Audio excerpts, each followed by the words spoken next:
Women Talk Radio with Sandra Beck and Linda Crater celebrate the thoughts and opinions of magnetic, spirited, and influential women.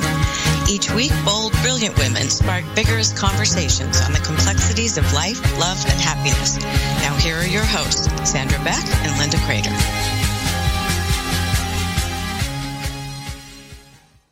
Hey ladies, this is Sandra Beck, and I'm here today with Linda Crater, Kimberly Rinaldi, Mary Ottman, and Tracy Costin, and we're hoping Lou Padgett will join us. We got to thank Skype today for making my hair fall out.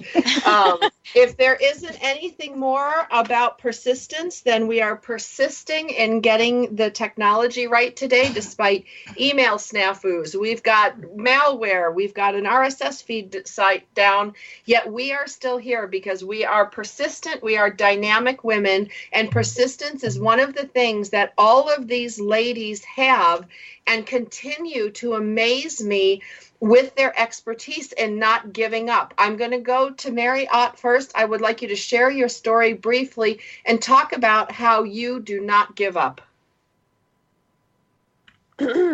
Well, so generally speaking, I'm a trailer park kid who grew up and turned herself into an engineer and then turned herself into a manager. So I am a testimony that trailer park kids can make it too. There's definitely some persistence there. So, this is a great topic for me. It's actually a mantra that I live my life by. My mantra is no is the lazy man's answer. How can we get to yes? And having worked and just retired actually from Army Civil Service, we heard no a lot. And we hear no in the regular world a lot because no is just easy, right? And so, but if you have a passion for what you're doing and if you know that you are making a difference, then you do not take no for an answer. In the Army, the answer to that is show me in the regulation where I can't do it. And usually they can't do that. So you get to figure out, how to get what you want because it's a benefit. But, I think that just persistence and grit and if you just I like the Will Smith quote, and I paraphrase it because he uses the word sexy in there, and I don't know what the rating is on this show, but basically he says, I will not be overworked, period. You can be sexier than me, more talented than me, smarter than me, but you will not outwork me. And that, I think, is the definition of persistence. Just you, if you want something bad enough, you can get there. You just don't know how long it's going to take. Amen. Tracy Costin. Well, thank you so much for having me on the show with these dynamic women. And persistence for me, I was thinking about that today and how it goes with my life day to day. Now that I've turned 50 this year, I realize that I have been persistent all through my life and just didn't realize it to get to where I'm at. And for me, the persistence right now is in my community with doing what I'm doing now, advocating for children in the community, making sure the kids have a safe route to school, continuing with the belly dancing in a community that really didn't have a need for it, but decided that I was going to offer that and make sure that there were some girls out there that needed the self-esteem to have something different in their life and to expose them to something different than the other dances that they've been exposed to in the community and things like that. And I think it's really brought out a lot in me just in this age that I'm now in to realize that I've actually come a long way with what I've tried to accomplish. It's Kimberly here. I look at persistence, and that is something that has been kind of one of the little battle cries that has gone on in my mind for most of my life. Facebook is a real playing field leveler, if you will. I was recently put in contact with some blood relatives and similar experiences. They didn't apply that mantra of persistence and do better and do more and, work to be better than where you came from. And I just did a running total, and we've got 3 convicted felons and, 3, 4 major drug users. And these are grown adults who are impacting new generations of their own children and, eventually their children's children. And I look at this and I think every experience that I went through, from experiencing domestic violence at a young age and sexual abuse and personal substance abuse, every single negative experience I looked at with the eye to, how can I avoid this in the future? How can I not throw myself on the ground, cross my arms, and start screaming, life's not fair, like so many other people I saw do? And those are the ones who are, the convicted felons, the, current drug users, and. I was asked by the relative who put me in contact with these people, why did I move from communication with them? And I said, frankly, they chose not to be better. And I choose to be better. I choose to be better than what I've experienced. I choose to be better than where I came from. I choose to make the world a better place for me having been in it. That for me is persistence. Kimberly, this really sparked something in me, your words where you said, I choose to be better, because I actually talked about it in Vancouver in May. I haven't really talked about it much since then, but I'm going to start. I was actually the victim of date rape by a coworker about a year and a half ago. I went to a mentor who advised me not to report it because I was in a higher position than he was, and it would hurt my career worse than his. So I didn't. But the end result was I had to see the person pretty regularly and work with them pretty closely on something. And, I chose to rise above that. And I chose to talk about persistence. I don't even know. I had some stress-related health effects from the way I chose to do this.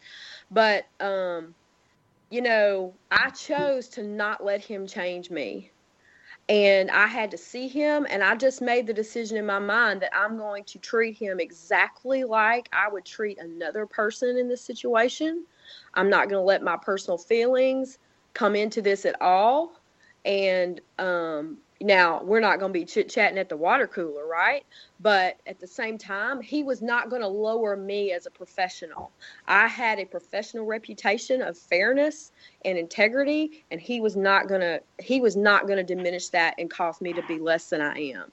So I totally resonate with your message of you can absolutely choose to be better than what you've grown up in, what you've been exposed to, how you've been treated. It is absolutely a choice. Yeah, and I think that's the key factor, Mary. And you're a much better woman than I, because there would be snide remarks coming from me. So bless you for not doing that. But I looked at all of this that I went through, and I realized the limitations that it created. That's where it comes from. When you allow your circumstances to dictate what your potential outcome is, that is where persistence pays off. If you choose to allow your circumstances to dictate what your potential outcome is, that's not persistence. That is the flailing the hands, throwing yourself on the ground, and succumbing to, it is victim mentality. Why me? Poor me? Whatever. Persistence, again, it is a choice, and it can be work. It can be hard work, and it doesn't have to be. It doesn't have to be pleasant. It can be. The outcome can be sweet and worth it, but it can be difficult, as you were outlining. That had to have been, I don't want to use the term lightly, but just soul crushing to have to look this person in the eye and know that this is what they were capable of. The other side of it is, I also look to people with how unfortunate that their lives dictated this is where they are, and those were their choices. I think Mary, I just want to jump in and say something. Mm-hmm. I look at you and think of you like this amazing, like beautiful dragon with all this blonde hair, just like sucking up this power every time you didn't respond, every time you treated him fairly, every time like you didn't dignify his actions, you didn't give him a response. And I'm right there with you, sister. I wouldn't give him I would give him the courtesy and respect and go on and be all that I could be. So I'm really proud of you. Thank you so much. I mean, that really, it means a lot. Talk about being in those situations, you do feel alone. And when you start talking about them, I think that's another key to persistence is revealing your vulnerability, right? Brene Brown concepts. You know, when you do that, you gather people around you who support you, and you can be even more persistent together than you could have been just alone. And I think it's important, you know, okay, so I'm a strong woman. I know all you are strong ladies, but I certainly didn't start off this way. And I'm sitting here thinking about Kimberly, you were talking about your family, and I have a convicted felon in my family as well. So, you know, we've all got those things in our background, some more than others, of course. But I think it's important to, you know, some people, if they've never seen anything but that, they can't even imagine the path out. And so I think it's so important to speak on it and to be that role model for your family members that don't have direct access to you, that go, wow, she made it out. How did she do that? And maybe they'll, like their kids or whatever, could come to you and say, you know, hey, what'd you do? How'd you get out of this? You know, and Facebook, you were mentioning, is a great way to do that. You posting about your stuff, the other members of the families and people in the community can see, hey, there is a way out, you know. I think mentoring and being a light for others to follow the path is just critical on the persistence journey. That was beautifully said. This is Linda. I tend to believe that we want life to be fair, but it is inherently unfair. Mm-hmm. And therefore, you make those choices hundreds of times a day for good that works for you. And I love the part about revealing your vulnerabilities. True integrity means that you can be whole, even though there are some of these parts of you that really you learn things the very, very hardest way possible. But what a magnificent way to model. It's back to you children are caught. No, how would I say that right? Children catch more than they're taught. So it's the modeling that really comes in terms of teaching our youth of what is coming next. And those are wonderful things that we're talking about. You're listening to Dynamic Women Talk Radio, and we are visiting today with Kimberly Rinaldi, Mary Ottman, Tracy Costin, and we hope to have Lou Paget on, and we will be right back after this break. One down.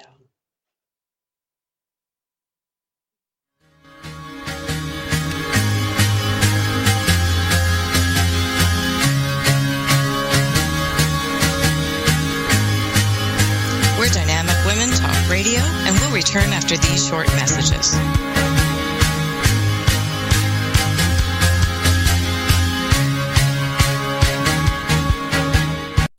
It's the Fitness Minute with fitness expert Annette Hammond. Depression is very real and prevalent. It has been said that close to 20% of Americans are likely to suffer major depression at some time. The good news is that exercise helps ease depression and is one of the best ways to fight it. Working out releases endorphins and neurotransmitters that make you feel good. It reduces immune system chemicals that can worsen depression. Exercise also has many emotional and psychological benefits. Working out is a distraction that gets your mind off of negative thoughts and depressing feelings. By focusing on your workout, you can get out of that negative cycle and concentrate on your fitness. By accomplishing exercise goals, you can boost your self-confidence. Getting in shape can make you feel better about your appearance, and that helps too. If you are battling depression, you have even more of a reason to work out. Feeling good awaits you. For the Fitness Minute, I'm Annette Hammond.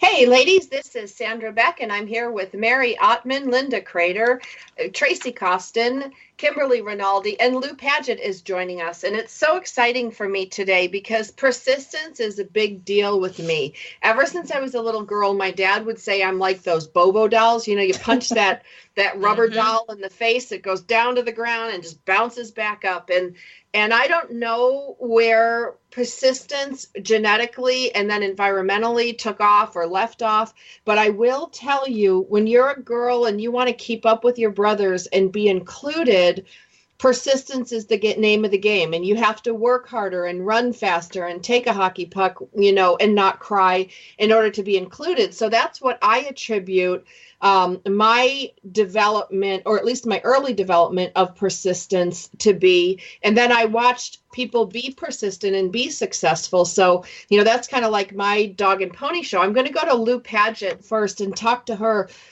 Where did your persistence come from? Did you always have it, or was it forged by fire? I would have to say that I think it was something I had, but I didn't know I had it. And it was when my older sister said, "What I know about you is that if you want something," she said, "nothing is going to stop you." And I don't know if it's being the younger part in a family, but when I look at persistence, to me, it's a combination of a number of things, whether it's focus, intention, direction, knowing where you want to go, but it can be in any area of your life, your health, your relationship, not in a creepy stalker way, okay?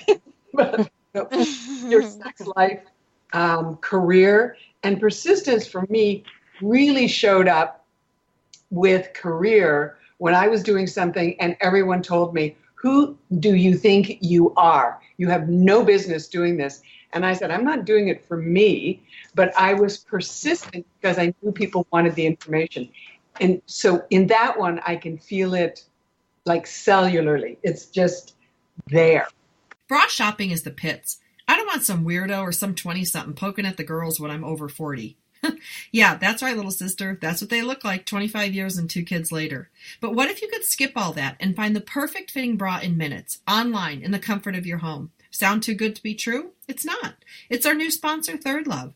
You got to try out Third Love. It's a try before you buy, super cool online fit finder with a quiz that'll recommend a bra from their line in your right size and shape.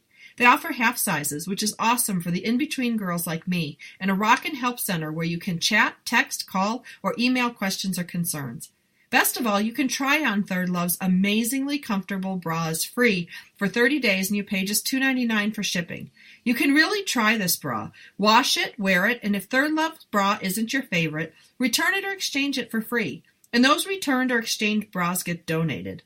Third Love has donated over $1 million in bras to different charities. How cool is that? Check out thirdlove.com/dynamic, take their Fit Finder quiz, and find your perfect fitting bra at thirdlove.com/dynamic. That's thirdlove.com/dynamic for the best fitting bras and underwear. Try it for 30 days, thirdlove.com/dynamic. So I guess I'm next here.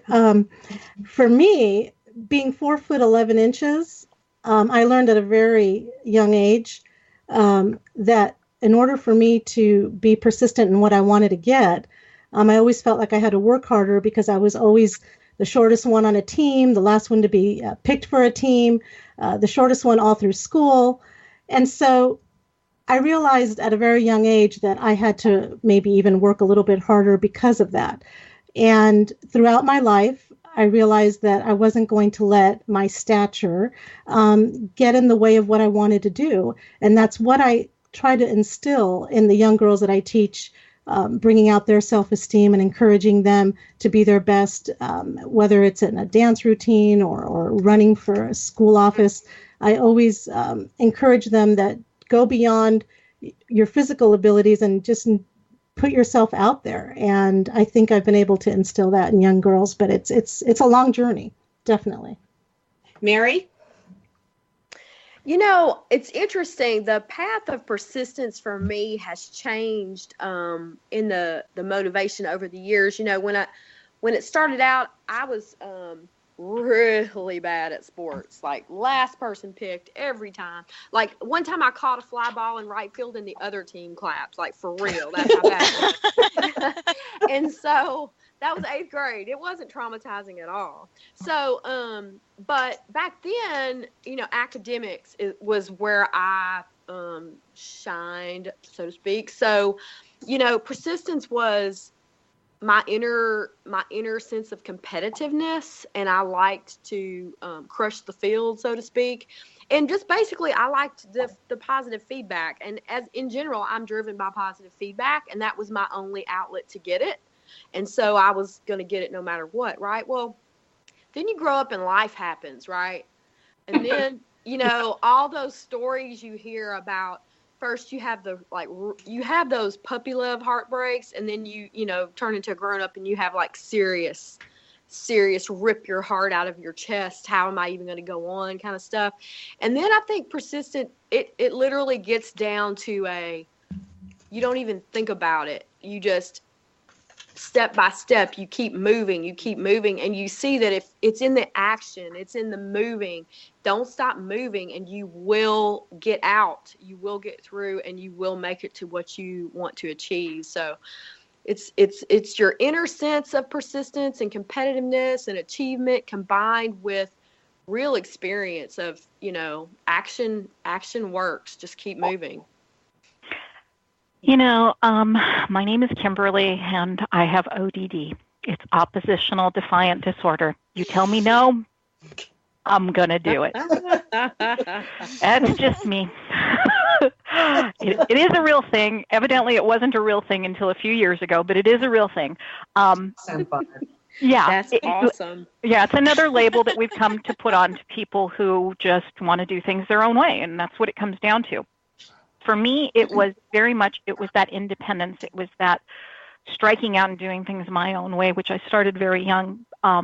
There's a Japanese proverb that I have had. I think I was 12 when my mother allowed me to start painting on my own walls, as long as it was motivational quotes and appropriate. So one of the things I painted was the Japanese proverb, fall down 7 times, get up 8. Right. So there is no option in my world. Yeah, there is no option. It outlines there will be falls. It doesn't outline how I internalize it. It doesn't outline how I feel about it. It outlines behavior. Fall down 7 times, get up 8.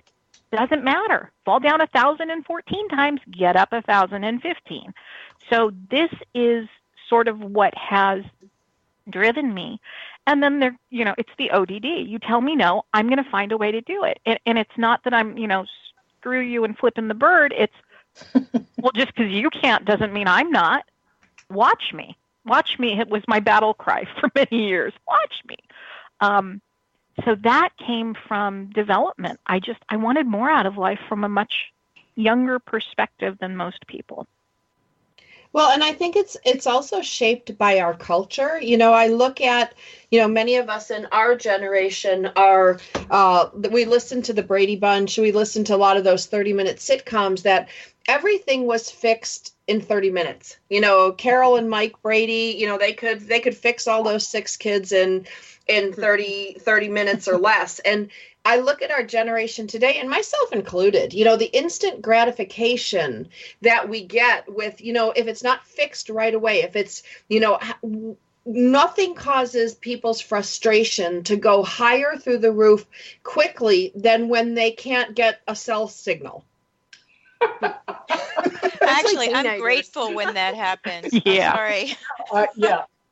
No, but you guys see my point. How do we develop persistence if we're, you know, snapping somebody's neck because, you know, we can't get a selfie, you know, with our neighbor? You know, I just look at some of this stuff, and how do we develop persistence? You know, how do we make a choice to choose to develop it in ourselves and choose it to develop in our children? I'm going to go to Linda Crater.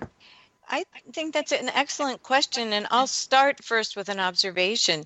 I have been in groups recently, this week in fact, where these were adults and then in another situation, children, and people were in a social situation and there were little clumps that would sit watching their phones.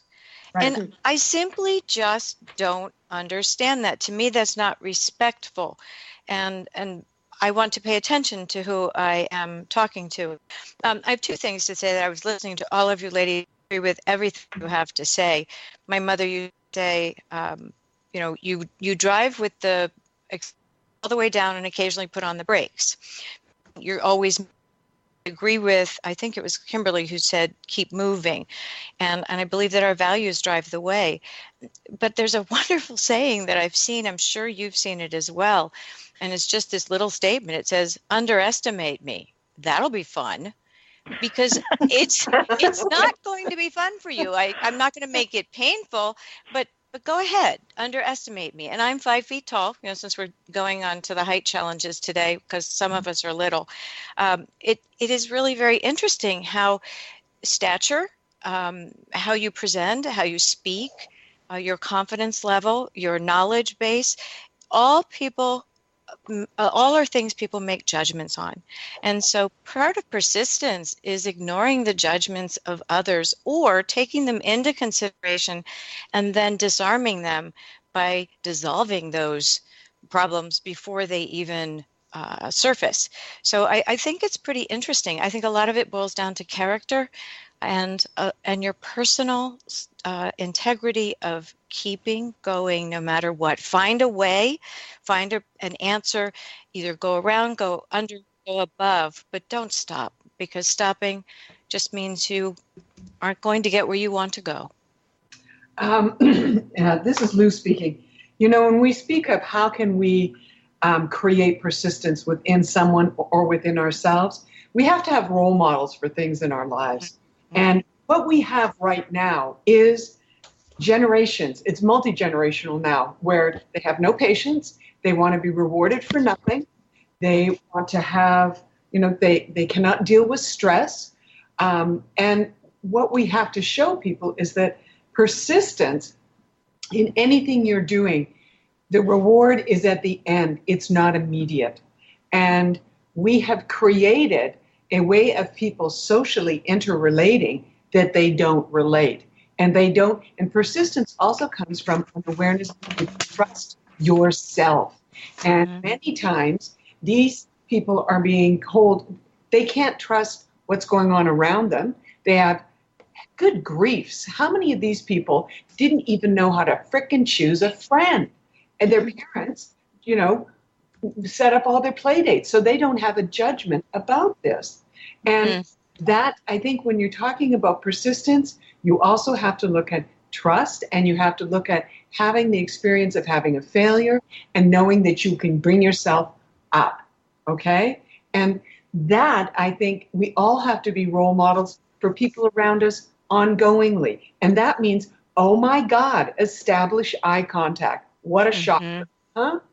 And that's, I see people sitting at tables at restaurants, and all 4 of them are on their phones. Cell phones, yep. And that is not relating. And I see it in my field of sexuality and relationships. They are unmitigated disasters. And that's, so role models means we have to pick up the pieces of bad parenting, okay? That's part of our job. It's not the school's job. It's a community's job. And persistence lets people know I can get somewhere which will make me happy. And it makes others happy, though, when they know that they're heard. Persistence, mentoring, friends, being present in the moment. We've talked about these things on other shows, and we'll continue to, but they're all related. And I think that we have to also remember that we learn so much more from our failures than from our wins. And so the old John Maxwell quote, sometimes you win, sometimes you learn, is very evident as we try and mentor or show or model persistence. We're going to a quick break. We're listening to Kimberly Rinaldi, Tracy Costin, Mary Ottman, Lou Paget, and Sandra Beck and myself will be right back after this message.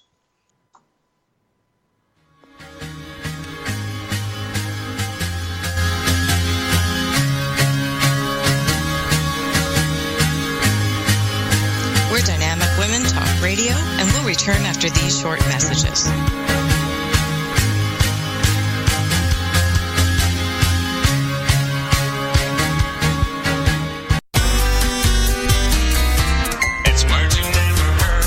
Can you keep a secret? Apparently, most women can't. According to a London study, on average, a woman can only keep a secret for about 32 minutes. 1 in 10 women quizzed said they'd had a falling out with a friend over letting secrets slip. Plastic surgery, people involved in dalliances, canoodling, and relationship problems topped the list shared in Hugger Mugger. Do the Britons gossip more than Americans? Probably not, but they certainly read more tabloids. What's a word for the enjoyment of reading about another's troubles? Schadenfreude. A quidnunc is another word for a gossip, and Alice Roosevelt Longworth said it best at a dinner party. If you can't say something good about someone, sit right here by me. It's Martin. I'm Carolyn Davidson, and you can have fun challenging your words you never heard vocabulary with my free app, Too Funny for Words. It's the Fitness Minute with fitness expert Annette Hammond. We all know that we need to eat more fruits and vegetables every day. The Centers for Disease Control reported that only 32.5% of adults in the U.S. ate fruit 2 or more times daily, and just over a quarter of Americans ate vegetables 3 or more times per day. The nutritional recommendations are that you eat at least 5 servings of fruit and veggies daily. You need to make a conscious effort to fill your diet with fruit and veggies, and it's actually easy to do. Start by adding vegetables to your favorite dishes like broccoli and onions to your pizza, and cut up carrots and peppers to your pasta. It's taken me a few years, but I can now say that the majority of our diet at home is vegetables and fruit. By making a conscious effort, you can do it too. For the Fitness Minute, I'm Annette Hammond. Visit our Facebook fan page at Fitness Minute with Annette Hammond.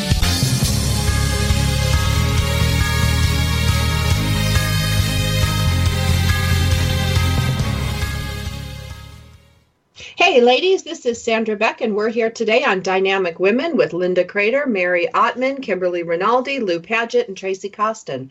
Now, before we went to the break, we were talking about persistence. What does it look like, and how do we develop it in ourselves and others? I'm going to go to Mary Ottman first.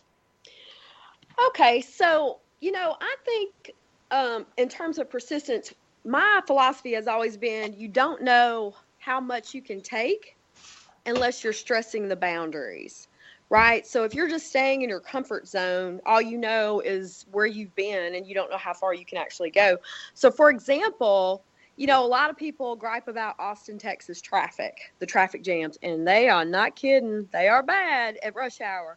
But I went to Ethiopia a little over a year ago, and let me tell you, so it's a whole nother ball game when you've got donkeys darting across and cows and people aren't necessarily doing the lanes the way they should, and there's people jumping across, and and so I had a friend of mine who was in the back seat of the car, and she's like, Mary, how do you sit in the front? How do you just not, just freak out? I just can't even watch. I said, I just look at this windshield in the car as a TV show, and it's just going to all work out somehow. All the things just I love that. But then I came back home to Austin, and let me tell you, Austin rush hour traffic was calm. There were no live animals jumping in the road. People were using turn signals. It's all a matter of perspective. And I think that to develop persistence, we have to put ourselves in uncomfortable situations so that we can A, grow, and then B, appreciate, for in this example, having Walmart on every corner, right? We can appreciate the things that we have that were comfortable and familiar and normal, and then grow on the edges of that. And I like what, I think, was it Kimberly that was talking about, or maybe it was Lou, the new generation, because you asked how to develop persistence in others. Okay, so I agree with you. The new generation is having a lot of trouble dealing with stress, and I actually speak on integrating millennials into teams and doing research on millennials. And I home brewed one of my own. I have a millennial that's 21, and she's away at college. And if you think about it, now college is just high school 2.0, right? They're just expected to go, and their whole life they hear scholarship, work hard, get good grades, do your extracurriculars, you got to volunteer, so they've had all this pressure, right? Well, her freshman summer, after her freshman year of college, she went and volunteered in Costa Rica with a sea turtle program. And after about a couple of weeks, she called me. She's like, Mom, can I stay? She's like, it's so peaceful here, and I can just work. And she's actually in pre-med, she's actually going to do third world medicine because of that experience. But she came back and talked about the differences in the culture and how laid back things were there versus just so frenetic here, right? And we kind of forget, we had the, I call it a benefit of growing up in a more relaxed world. And now everybody's got 2 phones, and, now we're chatting. And if you don't get an answer in like 30 minutes, you're like, where are they? Why aren't they answering I got to know something now, right? And I think to help them develop persistence is also to put them in, give them the opportunity to experience other cultures, other things than they are used to. And then you can see, oh, okay, there's not just one way. There's more than one way. Maybe I flourish in this other environment. We all are different. We all have different fingerprints. We all have different personalities, and we all may need different things to grow our persistence capabilities, right?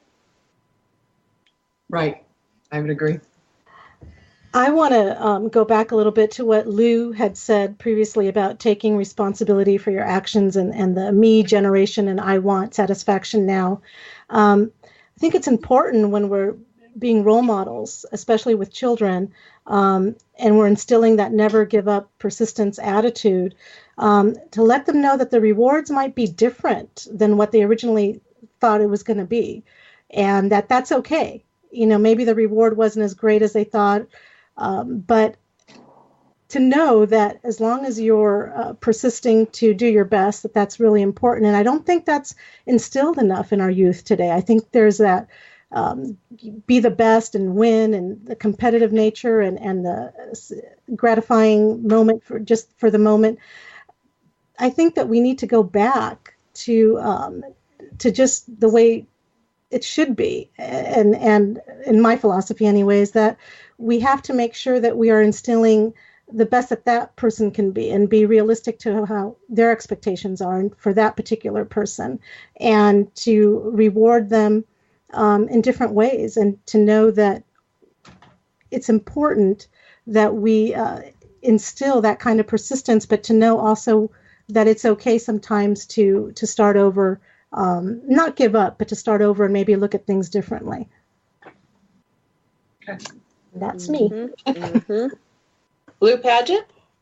I'm not wanting to bash, any particular demographic group, because, we're all in this, society together, regardless of what country or city we're in. But we have made it, every time we do something, when we call it, it's progress. Oh, this is success over here. What we often end up doing is changing the behaviors for people to feel good about themselves.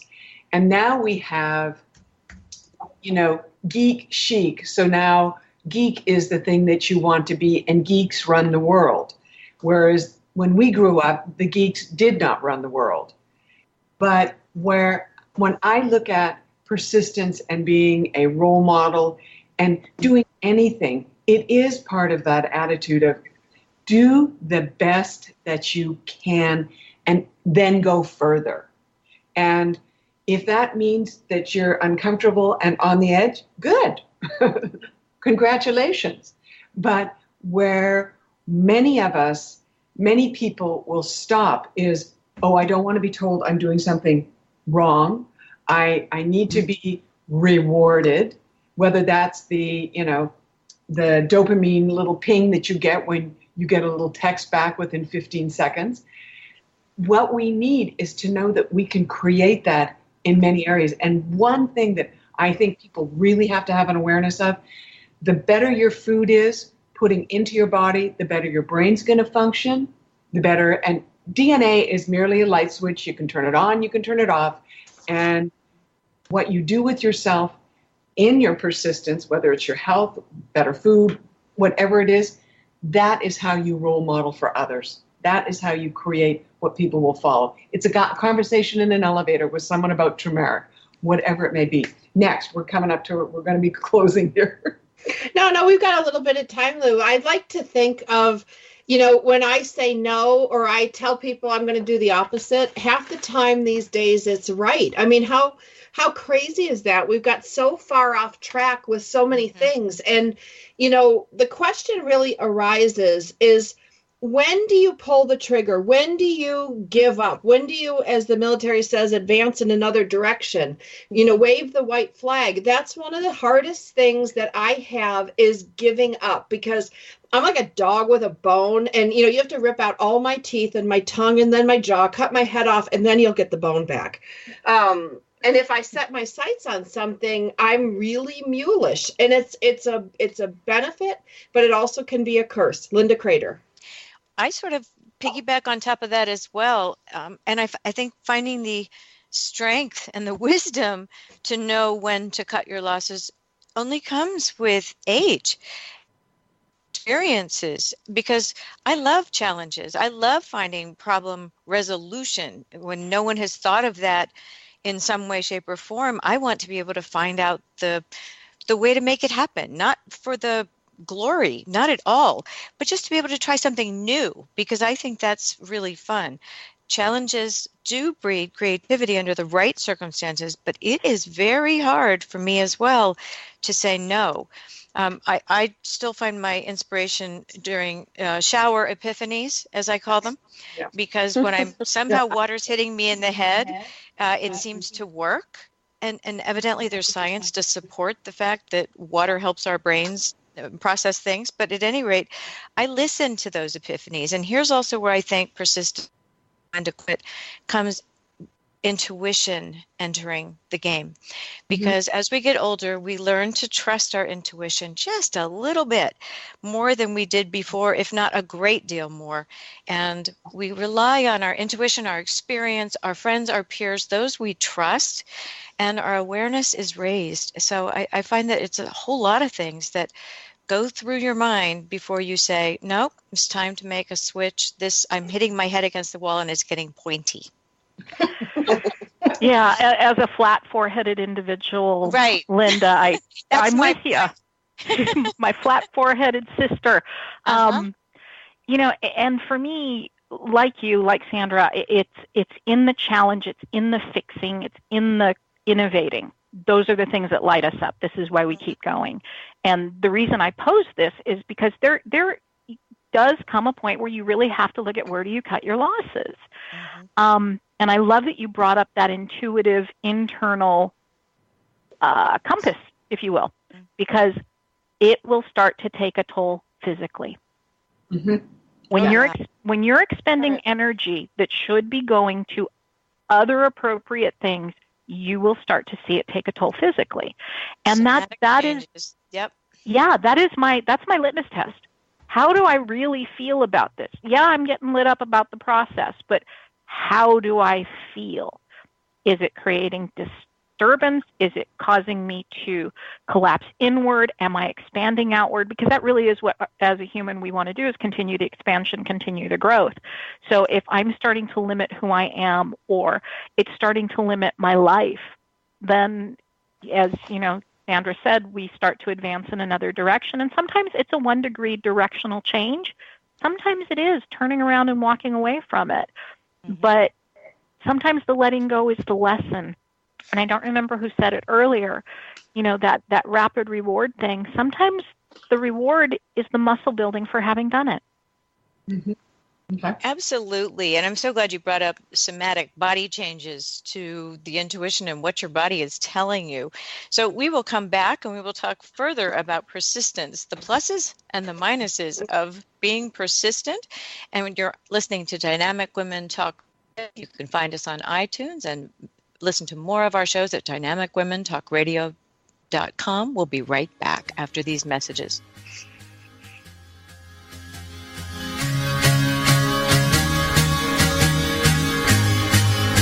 We're Dynamic Women Talk Radio, and we'll return after these short messages.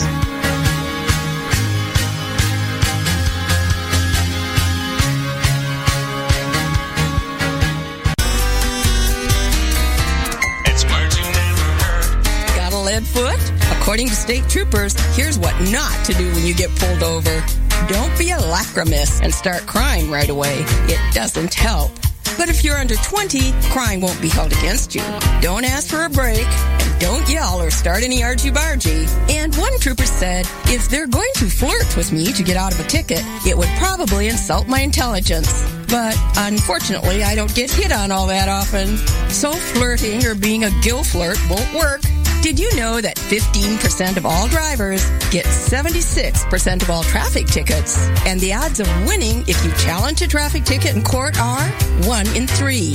So what should you do when you get pulled over for speeding? Be courteous to the officer, and most of all, be honest. It's I'm Carolyn Davidson, and you can have fun challenging your words you never heard vocabulary with my free app, Too Funny for Words. It's the Fitness Minute with fitness expert Annette Hammond. To lose or maintain your weight, it's valuable to know how many calories you're burning during your exercise. Discovery Health revealed the amount of calories that were approximately burned with these certain exercises. Of course, there are many factors such as your weight, age, speed, etc. that make a difference in the total calories burned, but these are estimates. For a 30-minute workout, you will burn 252 calories by ice skating. Rowing will torch 280 calories, while kayaking will burn 170 calories. Playing tennis will burn 250 to 300 calories, and basketball, 288 calories. Swimming will burn 360 calories, but running is the big winner at 450 calories burned. For the Fitness Minute, I'm Annette Hammond. Like us on Facebook.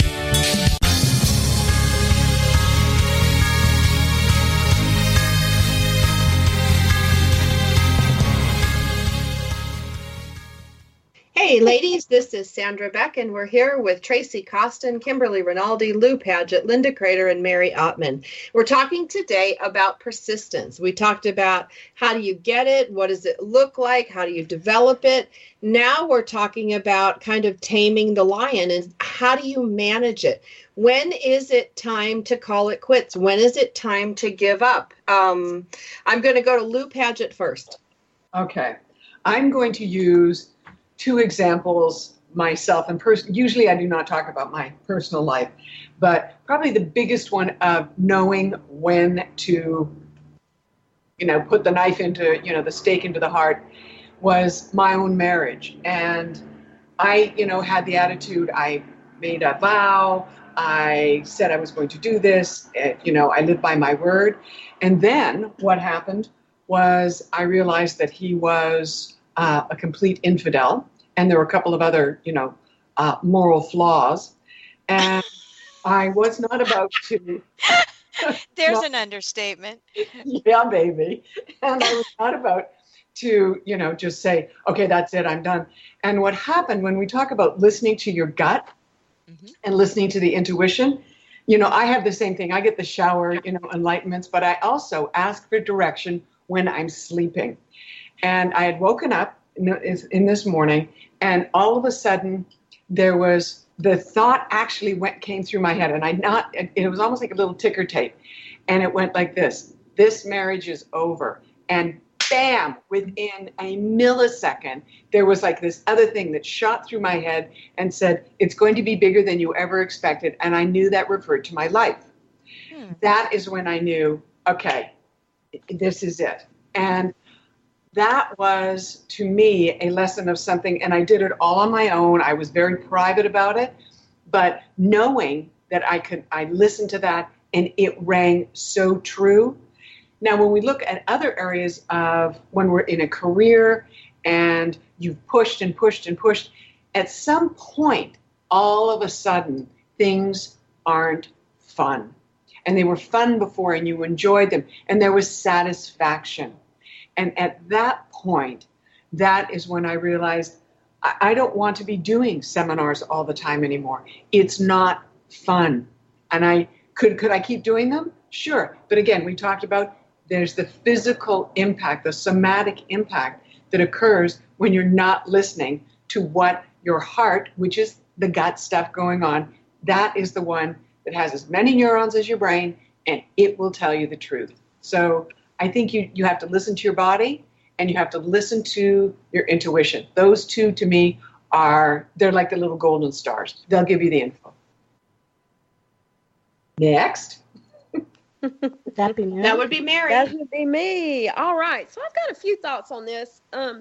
So I think as women, we tend to stay in situations longer than we probably should. And I think that knowing when to cut your losses is really key.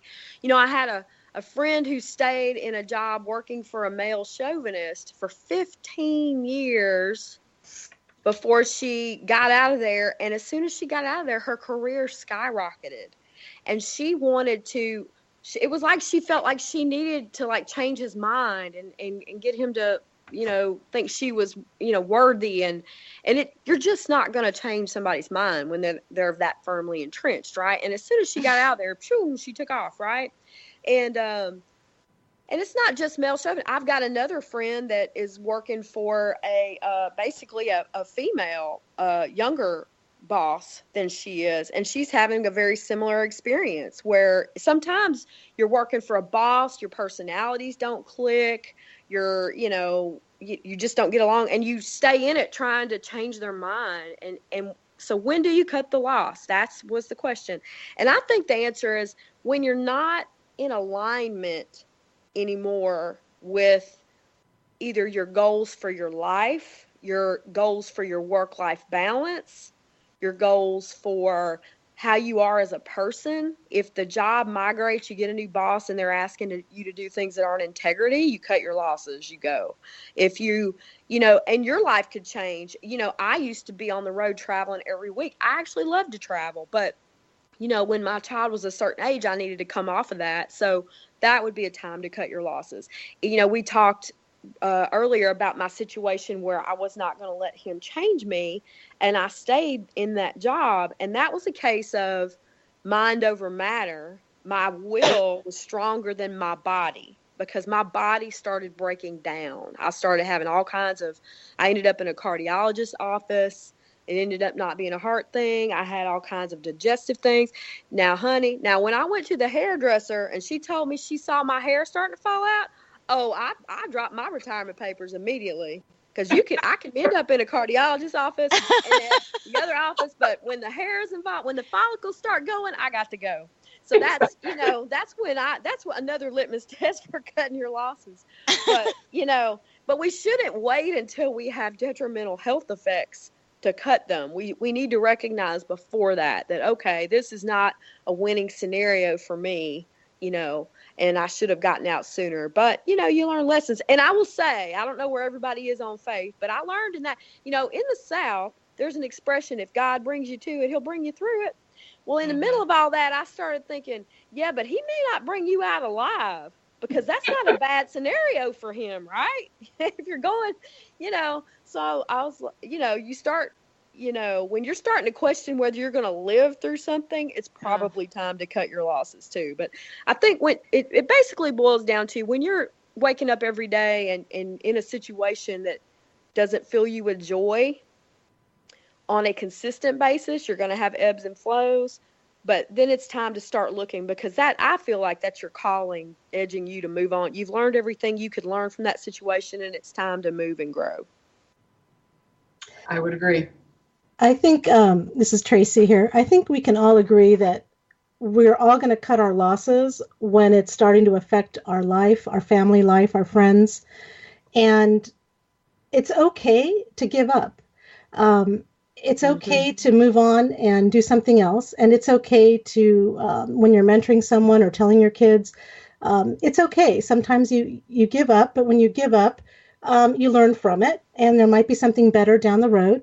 And you don't know until you try. So you persist again to get up and try something else. And that's basically everyday life. And it's a difficult thing sometimes to face, but definitely it's okay to give up.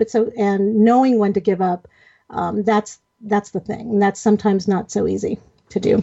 No, it's not easy. I mean, Linda, you and I have been, you know, business partners for a while now. And one of the things that I like about persistence, and I want to talk about teamwork and persistence, because it's one thing to be persistent alone. And I think of Lou, and Lou and I have been friends like forever. And, you know, she's helped me through divorce, building my company, helped me get married, even though that was a, you know, booking tickets on the Titanic.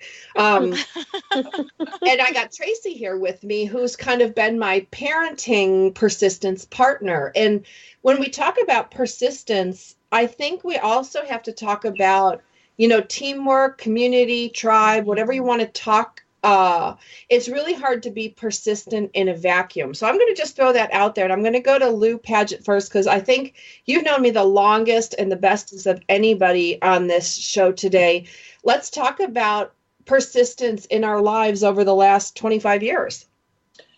You know, it has, I've seen it carry you through things. And what you also did with persistence, Sam, is somehow the universe would deliver someone to you that would be like your training wheels for it, that help you. And I remember that phone call where you said, oh my God, so-and-so just told me she's having an affair with my husband. I remember that like it was yesterday. But you knew who to reach out to. And it wasn't the judgment thing. It was like, okay, what can be done here?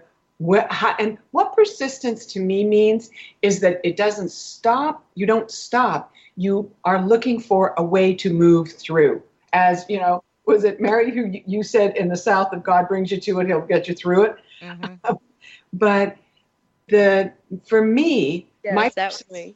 Yeah, for me, the persistence was, again, that thing of tell me I can't do it, I will do it.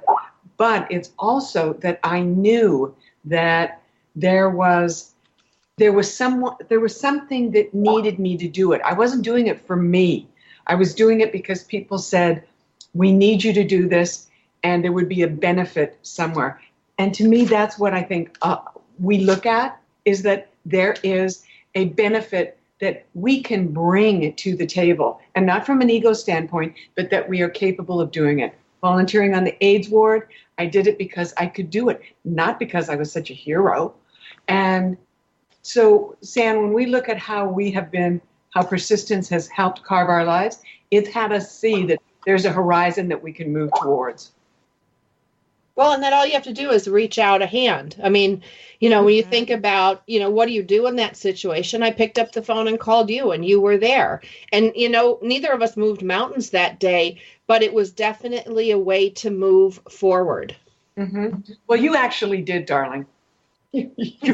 You went into the office and got her fired. Yeah, that's true. I forgot about that. Yeah, it's the little things. Having them escorted out of the building with security, and a security guard with a gun. That's pretty good. That's a win-win. Yeah, baby. Amen. All right, so we got about 2 minutes. I'm going to go to Linda Crater for the follow-up on that one. Thanks. That's just such a treat. I think what I've been hearing from all of you is that when really cut and dried, where it's obvious, it's affecting your physical health or emotional health, or you're just absolutely sure that was the straw that broke the back, that makes sense. In my case, I think I told you on one of the breaks, at my home, 5 appliances went on the fritz the same day. That was pretty obvious to me. I think the hard part is when it's in that gray area. And then we each have to take a look at our lives, experiences, wisdom, and just the way we've experienced things. Are we 3 feet from gold? Or is it really time to turn around? So I have thoroughly enjoyed listening to all of you ladies. We visited with Kimberly Rinaldi, Mary Ottman, Tracy Costin, Lou Padgett, and Sandra and I are so glad that you have joined us today. This is Dynamic Women Talk Radio. We are also on iTunes, and you can find out more about our guests on dynamicwomentalkradio.com. Join us next week with more guests who are just amazing and great topics of interest. Thank you for joining us.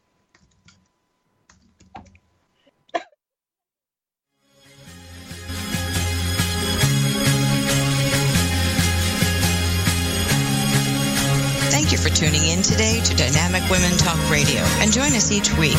You can find more shows on dynamicwomentalkradio.com.